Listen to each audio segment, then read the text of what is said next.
सारी का ऐसा कैरेक्टर है ना कि वो कभी भी अपनी अपनी बात छोड़ती नहीं है। कुछ भी हो जाए घर में, कितनी भी डांट पड़े, कितना कितना भी उससे मतलब टॉर्चर नहीं बोल सकती, शिक्षा उसे मिले, लेकिन फिर भी वो छोड़ती नहीं है। वो टेढ़ी की टेढ़ी है और वैसे ही रहेगी, यू नो। निर्लज्ज बोलते हैं ना उसे, वैसे टाइप की। मतलब वो पिन मारेगी, वो भड़काएगी, सब करेगी। तो आज जो हम सीन कर रहे हैं उसमें घर में कोई नहीं है और ये चांस मैं छोड़ने वाली नहीं हूँ। तो अब तो मैं समझ रही हूँ कि घर की रानी तो मैं ही हूँ, क्योंकि आपको तो पता है कि मुझे चंद्रिका जी जैसा बनना है। हालांकि मैं नहीं बन पाती हूँ हर बार, लेकिन वो बनना ही है मुझे, कुछ भी हो जाए। तो इसका फ़ायदा उठाते हुए मैं अपनी सहेलियों को घर पे बुलाती हूँ।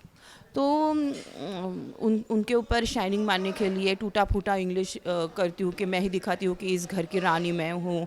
और देखो मेरे वजह से ही बिज़नेस चल रहा है, मेरे वजह से ही इतना बड़ा घर ये बांधा गया है, वगैरह वगैरह वगैरह सब चलता रहता है उसका, वो भी टूटी फूटी इंग्लिश में, क्योंकि आपको तो पता है कि मेरी अंग्रेज़ी कैसी है।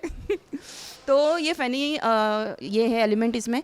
और उसमें वसुधा तो बिल्कुल भी पसंद नहीं है, तो उसे नीचा दिखाने का एक भी चांस सारिका छोड़ती नहीं है। तो अभी ये तो इंटरनेशनल मॉडल है, सबको पता है, और हमारी कंपनी की ब्रांड एम्बेसडर है। लेकिन मैं मेरे जो दोस्त है उनके सामने उसे जानबूझकर ऐसा कुछ करती हूँ, मतलब एक शरबत का जो गिलास वो लेके आती है, जानबूझ के वो तोड़ देती हूँ और उसे पोछा मारने के लिए कहती हूँ। मतलब कि उनको पता चले कि ये मॉडल है, वो बाय चांस हुई है, और वो है तो हमारे घर की नौकरानी। उसे नीचा दिखाने का एक भी चांस नहीं छोड़ती हूँ मैं। तो मैं ये उनको दिखाती हूँ, और फिर तभी उसे देखने के लिए लड़के वाले आ जाते हैं। तो अब तो सारिका को और एक पॉइंट मिल जाता है। सहेलियाँ तो है ही, लेकिन लड़के वालों के सामने भी जिनको ये पता है कि वो मॉडल है, वो इंटरनेशनल और ब्रांड एम्बेसडर है, लेकिन उनको ये पता नहीं है कि ये नौकरानी है।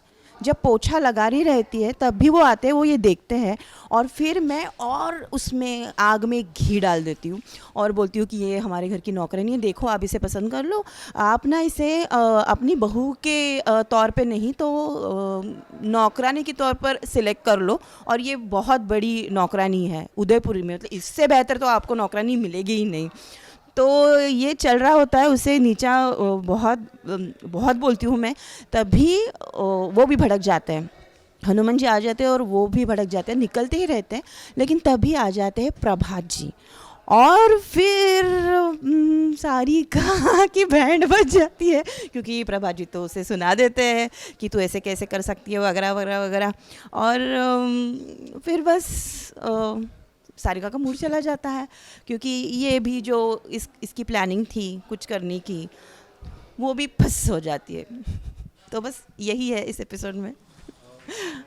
आपको यकीनन बहुत मज़ा आएगा, ज़रूर देखिएगा।